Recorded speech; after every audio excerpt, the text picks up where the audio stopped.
l'éditorialiste d'un site d'information africain a récemment atterri sur mon bureau. En le lisant, j'ai été frappé par son honnêteté et sa perspicacité.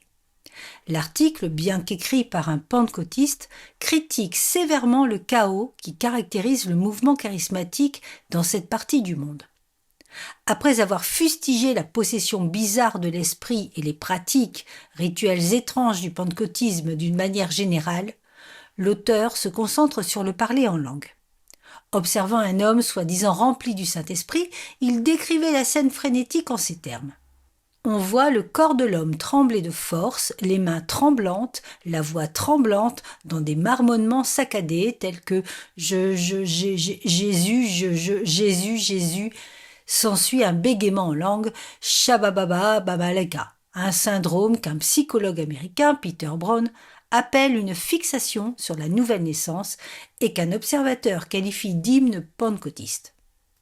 Ce n'est que récemment qu'un révérend, ministre d'une église orthodoxe, a demandé si le prêtre vaudou possédé dit « chibibi bobobo » en balbutiant, staccato sur un fouet noir qu'il tient, et que le chrétien né de nouveau possédé et cliquette « shabababa babaga » sur sa Bible, quelle peut être la différence ? La question rhétorique résonne dans les oreilles du lecteur. L'auteur poursuit avec un exposé cinglant d'un service religieux pentecôtiste invitant ses lecteurs à regarder certains possédés prier. Certains, surtout les femmes, commencent à sauter sur une jambe comme des sauterelles lâchées et d'autres se roulent sur le sol, renversant les bancs et les chaises. L'ordre et la discipline, tout cela s'est emporté devant les vents, laissant place à un pandémonium tapageur, à un murmure de vacarme. Incrédule, il pose la question évidente. Est-ce que cela peut être la manière biblique de servir Dieu ? Encore une fois, la question rhétorique reste sans réponse. Il raconte ensuite l'histoire d'une réunion de prière pentecôtiste tenue quelques semaines plus tôt, au cours de laquelle une femme remplie de l'esprit est tombée en extase et a renversé un garçon qui parlait en langue. Après s'être écrasé sur les bancs, le garçon s'est levé, a soigné une lèvre ensanglantée et s'est lamenté « Oh, pourquoi ?» dans sa propre langue maternelle. L'incident soulève d'autres questions sans réponse. Notre auteur se demande pourquoi l'esprit qui parle en langue devrait en une fraction de seconde quitter les lèvres ensanglantées et parler en dialecte indigène. Mais plus important encore, il veut savoir comment le Saint-Esprit pourrait-il être responsable de ce genre de chaos. Comme il le dit lui-même, en effet, cet incident a fait sourciller les spectateurs et les visiteurs anxieux. Comment se faisait-il que le Saint-Esprit renversait l'un et blessait l'autre ? Le Saint-Esprit est-il maintenant fait pour être un pugiliste ou un boxeur dansant comme l'ancien Cassius Clay pour donner un chaos ? Tous étaient mystifiés. Leur perplexité est compréhensible. Assurément, l'Esprit de Dieu ne ferait de mal à aucun des siens. Mais cette prise de conscience les force dans un dilemme impossible. Si le Saint-Esprit n'est pas derrière le battage médiatique, alors qui l'est ? Bien que ce récit spécifique vienne d'Afrique, la description générale qu'il donne pourrait convenir aux congrégations pentecôtistes et charismatiques de n'importe quelle partie du monde. Les questions soulevées par l'auteur de l'éditorial sont les questions que chaque croyant devrait se poser, en particulier ceux qui font partie de l'Église charismatique. Pourquoi la version moderne du parler en langue est-elle parallèle aux pratiques du culte païen ? Comment un Dieu d'ordre peut-il être honoré par la confusion et le désarroi ? Le Saint-Esprit fait-il vraiment tomber les gens comme des quilles de bowling ? Pourquoi le mouvement charismatique l'a-t-il transformé en quelque chose qu'il n'est pas ?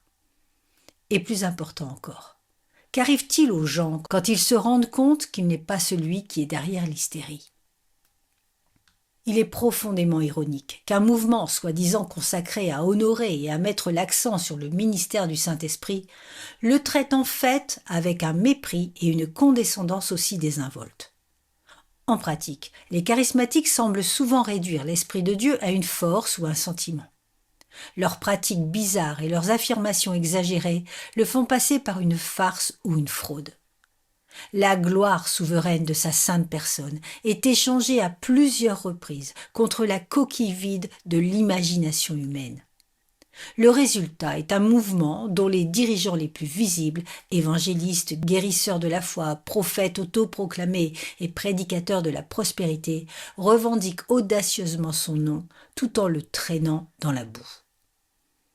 Le nombre d'escroqueries et de scandales qui surgissent continuellement du monde charismatique est stupéfiant. J. Lee Grady, rédacteur en chef du magazine Charisma, a reconnu dans Christianity Today que le monde charismatique a été ébranlé jusqu'à la moelle ces dernières années par un certain nombre de personnes, de dirigeants de haut niveau qui ont divorcé ou ont eu des échecs moraux. Beaucoup de charismatiques que je connais sont troublés par cela. Et ils pensent qu'il est temps de faire une profonde introspection, de se repentir et de rejeter le christianisme superficiel et célèbre qui a caractérisé une grande partie de notre mouvement. L'une des revendications fondamentales de l'enseignement charismatique est que les charismatiques sont au courant d'un pouvoir spirituel sanctifiant qui n'est pas accessible à tous les croyants. Ceux qui ont eu une expérience charismatique ont été baptisés de l'esprit, disent-ils, et cela renforce surnaturellement l'obéissance, favorise la sainteté et produit le fruit de l'esprit. Si leurs affirmations étaient vraies, les charismatiques devraient produire des dirigeants réputés pour leur ressemblance au Christ, plutôt que pour leur flamboyance. Les échecs moraux, les chicanes financières et les scandales publics seraient comparativement rares dans leur mouvement.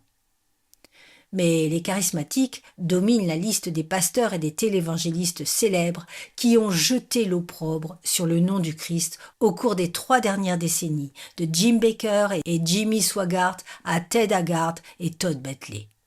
Une entrée intitulée « Liste des scandales impliquant des chrétiens évangéliques » sur le site web populaire Wikipédia a identifié 50 dirigeants d'églises bien connus et publiquement disgraciés. L'article qualifie instinctivement le groupe d'évangéliques, mais au moins 35 des personnes répertoriées sont issues de milieux pentecôtistes et charismatiques. Une entrée de Wikipédia peut ne pas faire autorité dans son utilisation d'étiquettes doctrinales, mais elle sert de baromètre précis de la perception du public. Lorsque des leaders charismatiques échouent, que ce soit pour un échec moral ou une irrégularité financière, c'est la réputation de l'évangélisme qui est salie. Plus important encore, le nom du Christ est terni et l'Esprit de Dieu déshonoré. Des doctrines et comportements bizarres sont devenus si courants au sein du mouvement charismatique qu'ils ne font presque plus la une des journaux. Une des pratiques non bibliques, comme parler du charabia, tomber à la renverse sur le sol, rire de manière incontrôlable ou se tordre sur le sol, sont considérées comme des preuves nécessaires que l'Esprit est à l'œuvre. YouTube a une collection apparemment sans fin d'absurdités charismatiques qui sont manifestement blasphématoires. Des congrégations entières qui font le Saint-Esprit OK poney, des gens qui fument le fantôme, faisant semblant d'inhaler le Saint-Esprit et de se défoncer comme s'il était un reefer invisible. Et des femmes qui se tordent sur le sol, mimant le processus de l'accouchement. Les manipulateurs de serpents à l'ancienne ont l'air apprivoisés en comparaison. Tout cela n'est que pure absurdité. Pourtant, on l'attribue sans vergogne à l'Esprit Saint de Dieu, comme s'il était l'auteur de la confusion et l'architecte du désordre. Les auteurs charismatiques, décrivent généralement sa présence avec des expressions telles qu'une secousse d'électricité et une sensation remarquable de picotement et d'électrisation qui a commencé à se propager sur mes pieds et sur mes jambes, sur ma tête et dans mes bras et jusqu'à mes doigts. Peu importe le fait que de telles descriptions n'ont pas de précédent dans les Écritures, et que les Écritures elles-mêmes nous avertissent que Satan peut faire des signes et des prodiges. Et si tous les picotements, transes et tremblements étaient en fait la preuve d'une activité démoniaque ? Cette inquiétude n'est pas du tout exagérée, étant donné la nature sombre, étrange et turbulente de ces phénomènes. Même les agressions violentes ont été commises au nom du Saint-Esprit. Kenneth Hagin dit qu'il a frappé une femme à l'estomac pour tenter de la guérir, parce que Dieu lui a dit de le faire. Rodney Howard-Browne a giflé un homme sourd si fort qu'il est tombé au sol. Bénigne fait régulièrement tomber des gens violemment. Parfois il le fait comme par magie, en agitant son manteau ou sa main vers eux. D'autres fois il les pousse vers l'arrière avec une force considérable. Le fait qu'une femme âgée ait été mortellement blessée au cours du processus ne l'a pas empêchée d'en faire une caractéristique régulière de ses croisades miraculeuses. Des actes incroyablement absurdes sont attribués à l'influence de l'esprit. Par exemple, l'évangéliste charismatique talk show Todd Bentley justifie ses techniques de guérison brutale par des affirmations comme celle-ci. Il a dit « Dieu, j'ai prié pour 100 d'estropiés. Pas un seul n'a été guéri. » Il a dit « C'est parce que je veux que tu attrapes les jambes estropiées de cette dame et que tu les frappes de haut en bas sur la plateforme comme une batte de baseball. » Je me suis approché et j'ai attrapé ses jambes et j'ai commencé à faire bam bam. J'ai commencé à les frapper de haut en bas sur le quai. Elle a été guérie. Et je me suis dit, pourquoi la puissance de Dieu n'est-elle pas un mouvement ? Il a dit, parce que tu n'as pas donné le coup de pied à cette femme au visage. Et il y avait cette dame âgée qui adorait juste en face de l'estrade. Et l'Esprit Saint m'a parlé. Le don de la foi est venu sur moi. Il a dit, donne-lui un coup de pied au visage avec ta botte de motard. Je me suis rapproché et je suis allé comme ça, bam ! Et juste au moment où ma botte est entrée en contact avec son nez, elle est tombée sous la puissance de Dieu. Malgré ces commentaires scandaleux, Bentley a été salué par des leaders charismatiques comme Peter Wagner pour son rôle dans le renouveau de Lakeland en 2008. Bien que son ministère ait été temporairement interrompu en raison d'une relation illicite avec une employée, Bentley est revenu au ministère à plein temps, peu de temps après avoir divorcé et s'être remarié. Bénigne fait la une des journaux au début des années 1990, lorsqu'il a menacé d'utiliser le Saint-Esprit comme une arme dans une attaque contre ses détracteurs. Dans une longue tirade, lors d'une louange au Trinity Broadcasting Network, In a rétorqué « Ceux qui nous rabaissent sont une bande de crétins. Vous savez, j'ai cherché un verset dans la Bible, je n'arrive pas à le trouver. Un couplet qui dit « Si tu ne les aimes pas, tue-les ». J'aimerais vraiment pouvoir le trouver. Parfois, j'aimerais que Dieu me donne une mitrailleuse du Saint-Esprit.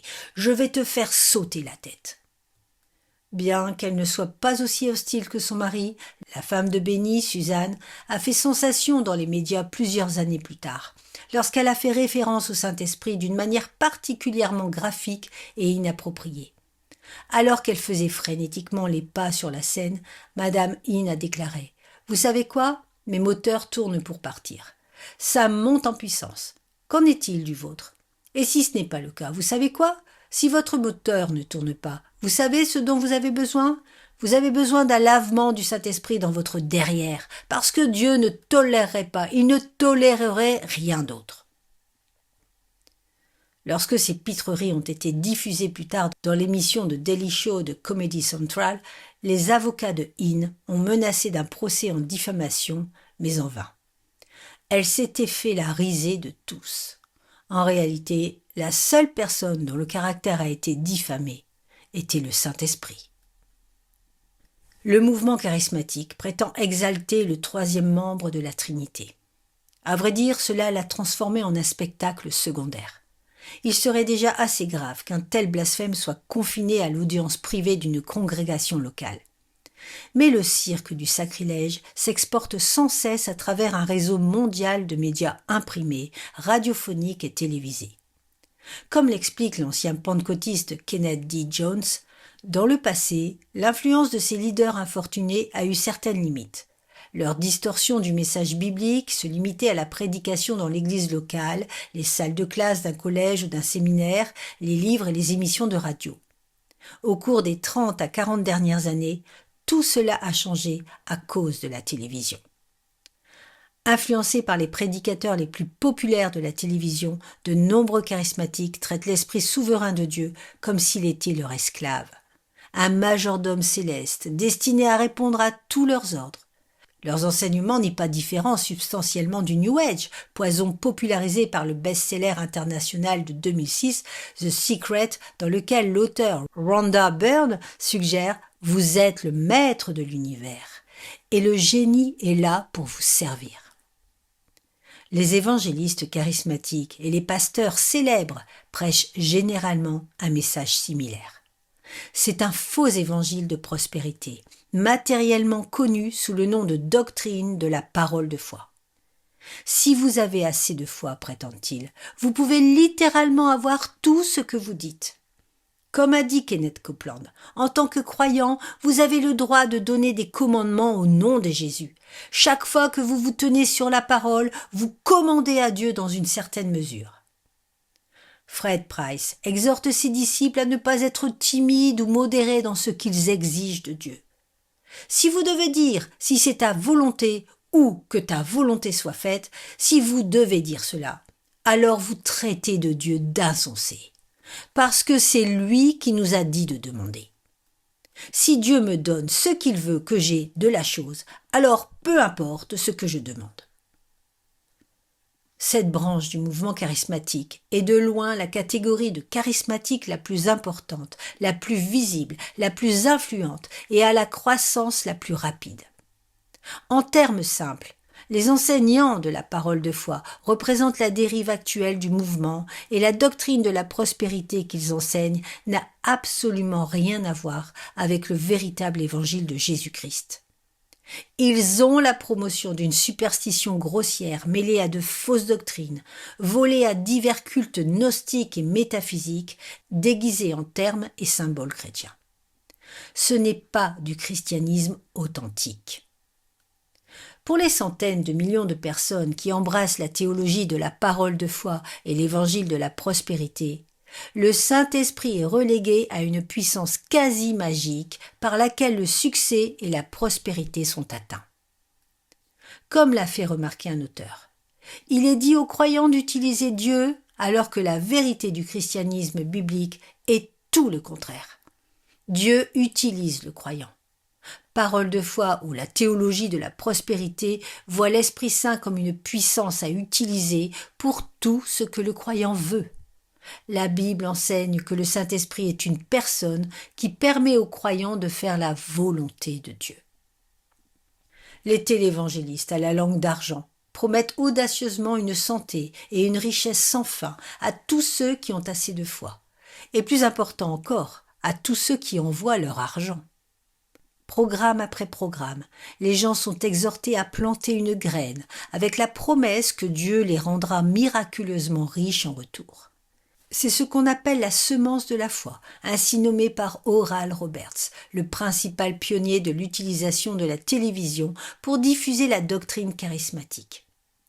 La plupart des évangélistes charismatiques et des guérisseurs par la foi utilisent la semence de la foi de Roberts ou quelque chose de similaire pour manipuler les téléspectateurs afin qu'ils donnent plus que ce qu'ils peuvent vraiment se permettre. Paul Cross, fondateur et président de Trinity Broadcasting Network, est l'un des plus ardents défenseur de la doctrine « planter une graine significative ».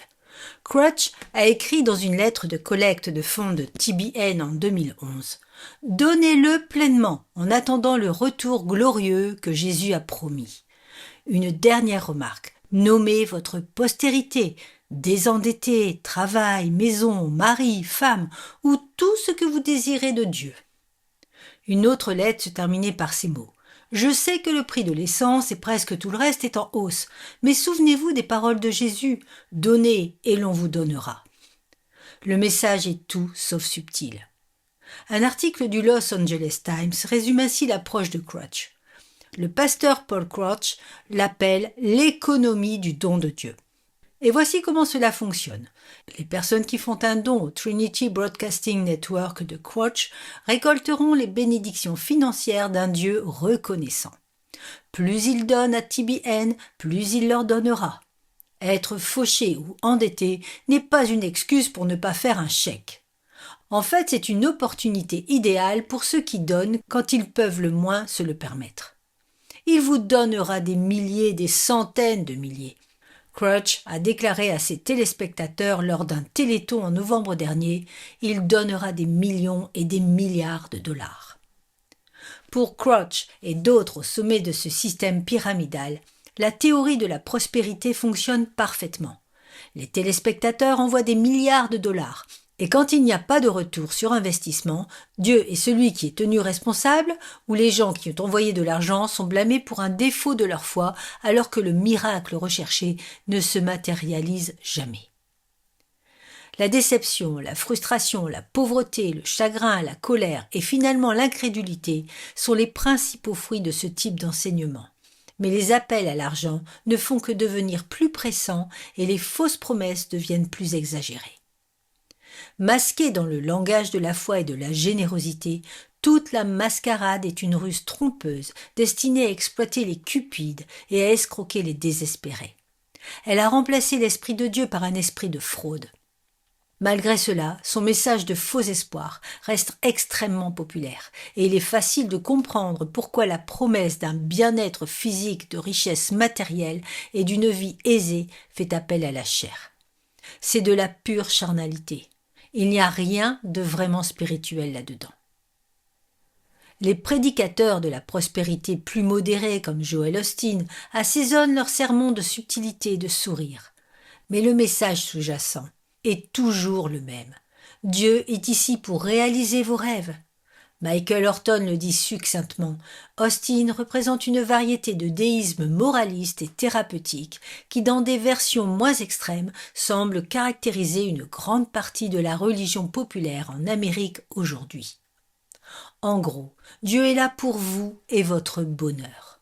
Il a quelques règles et principes pour obtenir ce que vous voulez de la vie, et si vous les suivez, vous pouvez avoir ce que vous voulez.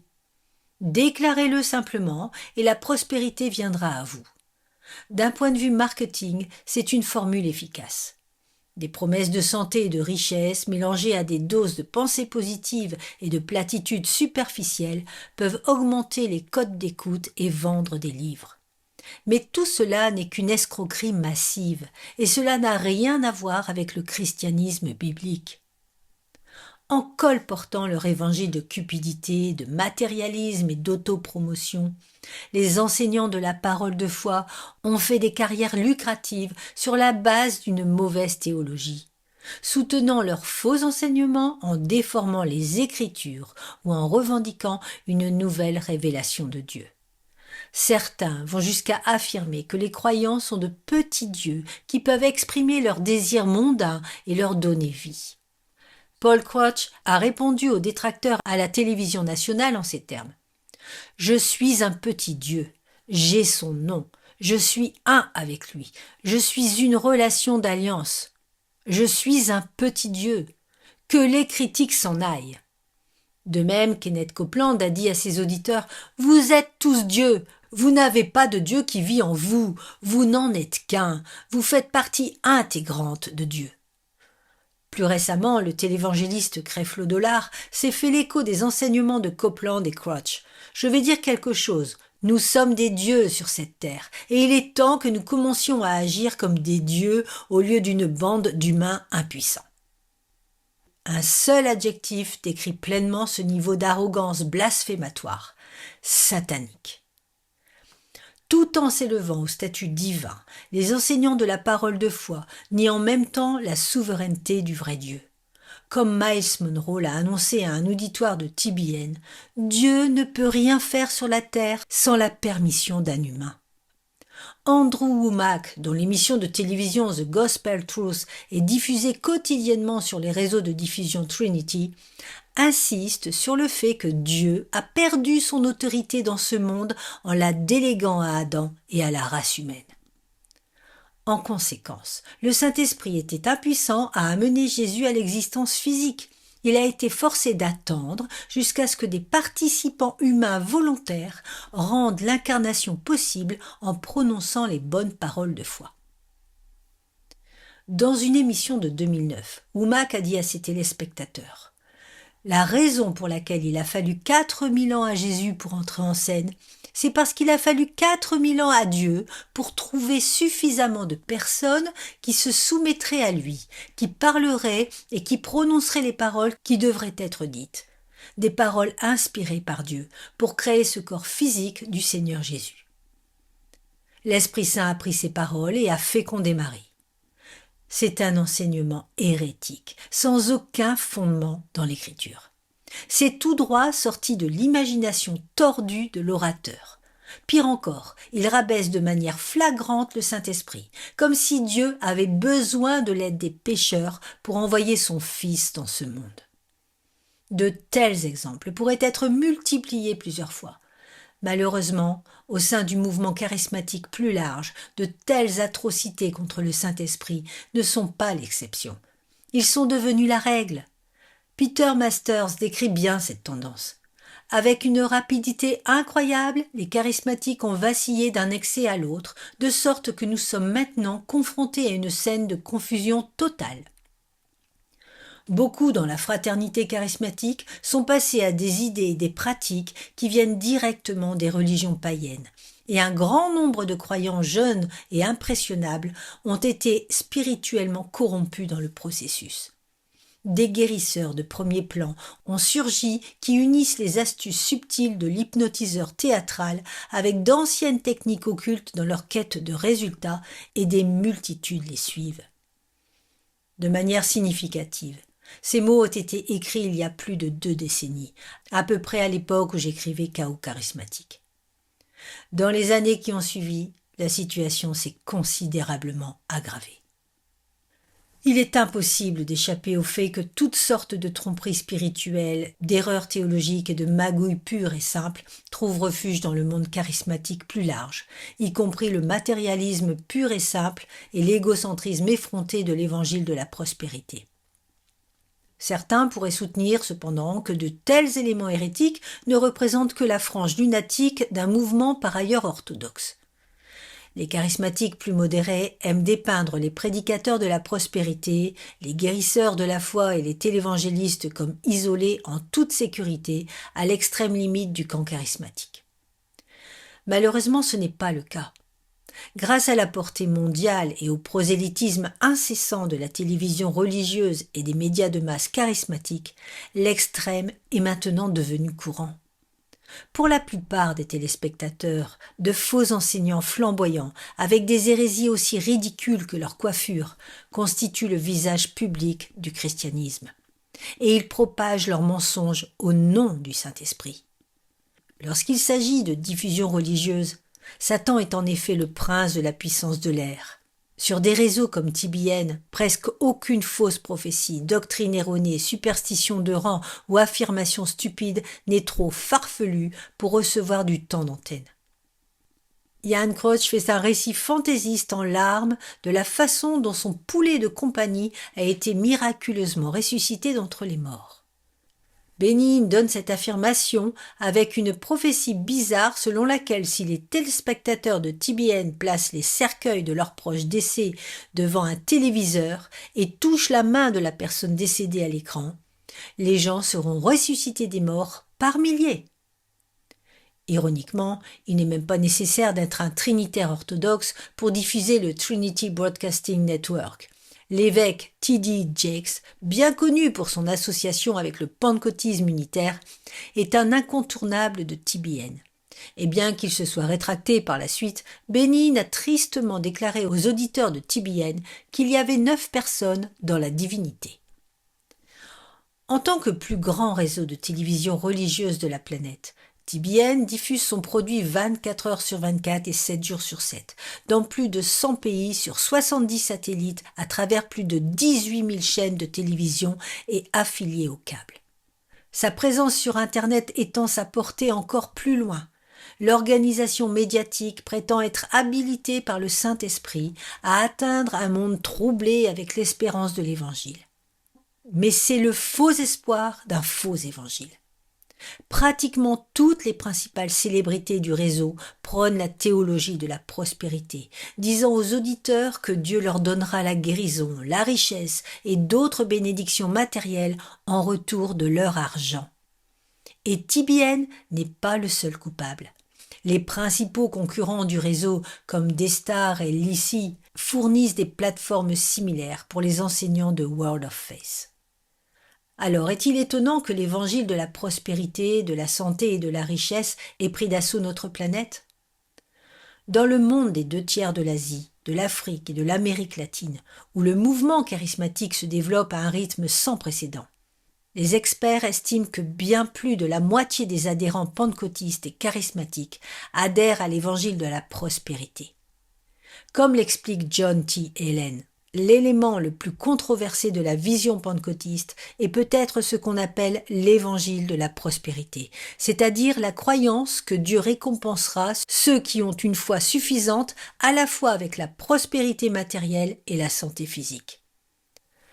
Certains analystes font la distinction entre le néo-pentecôtisme, qu'ils considèrent comme centré sur l'évangile de la prospérité, et le pentecôtisme classique orienté vers les dons de l'esprit tels que les guérisons et les langues.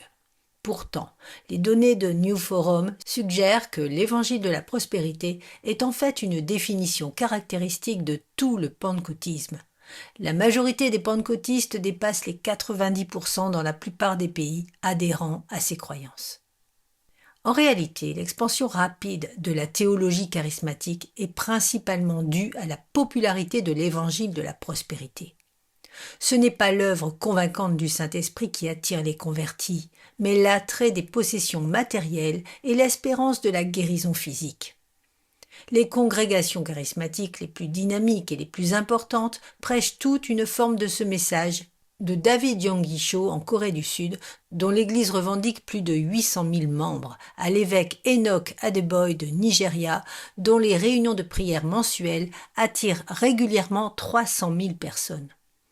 L'historien pentecôtiste Vincent Sinan, visiblement ravi par l'augmentation des chiffres, a écrit « Généralement connu sous le nom d'évangile de la prospérité ou le mouvement de la parole de foi, ce mouvement est maintenant une force internationale qui gagne des millions d'adeptes enthousiastes dans le monde entier. » Dirigé par des enseignants et des évangélistes populaires tels que Kenneth Copeland, David Yonggi-cho et Renard Bonnke, l'enseignement a inspiré certaines des plus grandes églises et croisades d'évangélisation de l'histoire de l'Église.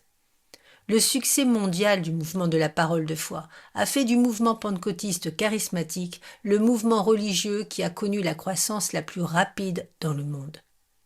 Bien sûr, l'accueil enthousiaste de l'évangile de la prospérité ne se limite pas aux églises en dehors des États-Unis. Même sur le sol américain, c'est l'un des segments du christianisme qui connaît la croissance la plus rapide. Des pasteurs de haut niveau, à la tête de certaines des plus grandes églises du pays, promeuvent sans vergogne un évangile de santé, de richesse et de bonheur. De Joel Osteen à Joyce Meyer en passant par T.D. Jakes. Leur influence modifie en permanence le paysage religieux américain. L'évangile de la prospérité se répand au-delà des limites du mouvement charismatique où il était traditionnellement fort et prend racine dans l'église évangélique le plus large. Une enquête récente a révélé qu'aux États-Unis, 46% des chrétiens autoproclamés sont d'accord avec l'idée que Dieu accordera des richesses matérielles à tous les croyants qui ont assez de foi. Bien que l'Église ait historiquement répudié la cupidité et le consumérisme, cela semble changer rapidement.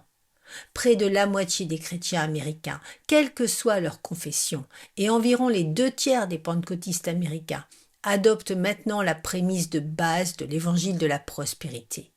Dieu veut que vous soyez heureux, en bonne santé et riches. Des études récentes estiment le nombre total de pentecôtistes et de charismatiques dans le monde à un peu plus de 500 millions, dont 80 millions en Amérique du Nord, 141 millions en Amérique latine, 135 millions en Asie, 126 millions en Afrique et 38 millions en Europe. Ces chiffres semblent impressionnants à première vue, suggérant que le christianisme charismatique représente un quart de la chrétienté mondiale. La réalité est que la grande majorité des pentecôtistes et des charismatiques, qui se comptent en centaines de millions, adoptent une forme ou une autre de l'évangile de la prospérité. En termes de chiffres bruts seulement, la théologie de la santé et de la richesse est devenue la caractéristique déterminante du mouvement plus large. Comme l'a observé Ted Olsen dans Christianity Today, la plupart des pentecôtistes et des charismatiques sont massivement d'accord pour dire que Dieu accordera la prospérité matérielle à tous les croyants qui ont assez de foi. L'évangile de la prospérité et de la santé est peut-être populaire, mais ce n'est pas le véritable évangile. David Jones et Russell Woodbridge notent les contrastes frappants. Le message prêché dans certaines des plus grandes églises du monde a changé. Un nouvel évangile est en train d'être enseigné aujourd'hui. Ce nouvel évangile laisse perplexe. Il omet Jésus et néglige la croix. Au lieu de promettre le Christ, cet évangile promet la santé et la richesse et offre des conseils tels que déclarez que tout ce que vous touchez prospérera, car selon les paroles d'un prédicateur de l'évangile de la prospérité, il y a un miracle dans votre bouche. Selon ce nouvel évangile, si les croyants répètent des confessions positives, concentrent leurs pensées et génèrent suffisamment de foi, Dieu déversera des bénédictions sur leur vie. Un tel évangile est impuissant à sauver. Il est habilité par le désir humain et non par le Saint-Esprit. De plus, il offre un soulagement temporel aux dépens de la vie éternelle. Et même dans ce cas, à l'exception de ceux qui occupent les plus hauts postes de direction, il tient rarement ses promesses. Le cœur du problème. Sans aucun doute, l'évangile de la prospérité est un évangile différent qui n'est vraiment pas du tout un évangile. Mais comment une hérésie aussi flagrante a-t-elle réussi non seulement à survivre, mais aussi à prospérer dans les cercles charismatiques? La réponse pointe vers un défaut critique et systémique dans la théologie charismatique. Un défaut qui explique à peu près toutes les aberrations ou anomalies théologiques qui ont leur place au sein du mouvement charismatique. C'est celle-ci. Les pentecôtistes et les charismatiques élèvent l'expérience religieuse au-dessus de la vérité biblique.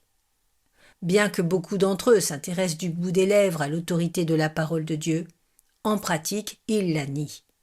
Si l'Écriture seule était vraiment leur autorité finale, les chrétiens charismatiques ne toléreraient jamais des pratiques manifestement non bibliques, comme marmonner dans des langages de prières absurdes, proférer des prophéties faillibles, adorer de manière désordonnée ou être assommés par la puissance supposée du Saint-Esprit.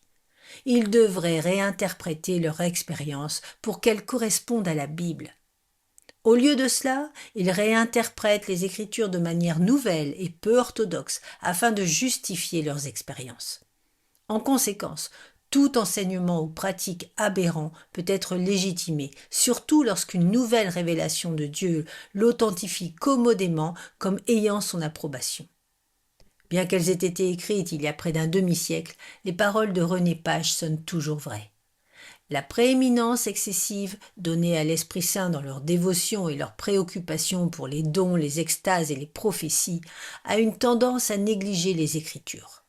Pourquoi être lié à un livre du passé quand on peut communiquer tous les jours avec le Dieu vivant?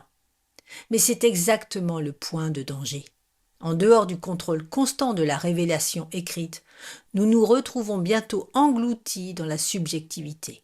Et le croyant, même s'il a les meilleures intentions, peut sombrer rapidement dans les déviations, l'illuminisme ou l'exaltation. Que chacun se rappelle qu'il est interdit d'enlever quoi que ce soit de l'Écriture ou d'y ajouter quoi que ce soit.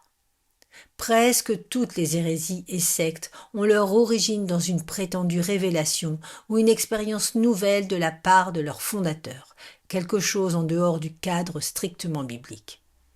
En abandonnant l'autorité finale du texte, le mouvement charismatique s'est rendu vulnérable aux pires formes de tromperie doctrinale et d'exploitation spirituelle.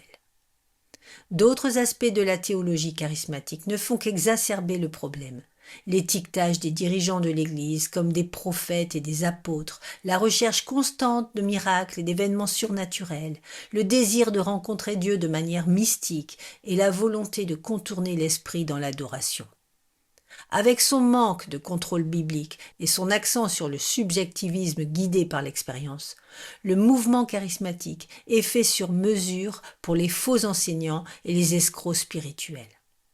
Même ceux qui sont aussi ouvertement blasphématoires que les prédicateurs de la prospérité se sentent les bienvenus à l'intérieur de ces frontières.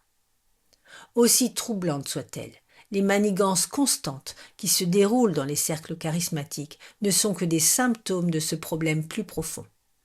En fait, je crois que c'est l'élévation de l'expérience au-dessus de l'autorité de l'Écriture qui attriste et rabaisse le Saint-Esprit par-dessus tout. C'est l'Esprit qui a inspiré la parole de Dieu et qui illumine sa vérité dans le cœur de son peuple. Ainsi, c'est un affront éhonté à son autorité que de revendiquer une expérience de sa puissance qui va à l'encontre de sa parole. Déformer les écritures qu'il a inspirées ou les ignorer complètement, c'est le traiter avec dédain et manque de respect. Pourtant, c'est exactement ce qui se passe chaque jour dans le monde charismatique. Des hérésies les plus viles des principaux télévangélistes aux hérésies des révélations privées de soi-disant prophètes dans de petites congrégations. Tout cela est une insulte à la vraie personne et à l'œuvre du Saint-Esprit. Christopher White le dit bien. Il y a les télévangélistes et les pourvoyeurs de l'évangile de prospérité, un abus du terme car c'est loin d'être une bonne nouvelle, faisant appel et exploitant pour le profit la cupidité matérielle innée des gens au nom de la bénédiction de Dieu. Ajoutez à cela les affirmations exagérées et la publicité grossièrement insensible de certains des grands marchands de miracles de guérison. Même au niveau inférieur des églises locales ordinaires, il y a des gens qui abusent du Saint-Esprit en revendiquant son autorité pour leur dernière révélation ou pour la dernière théorie, style, chanson ou méthode à la mode. Et cela nous ramène à l'endroit où nous avons commencé. Il est profondément ironique que le mouvement le plus soucieux de mettre l'accent sur le Saint-Esprit soit en fait celui qui le traite avec le plus grand mépris et la plus grande condescendance.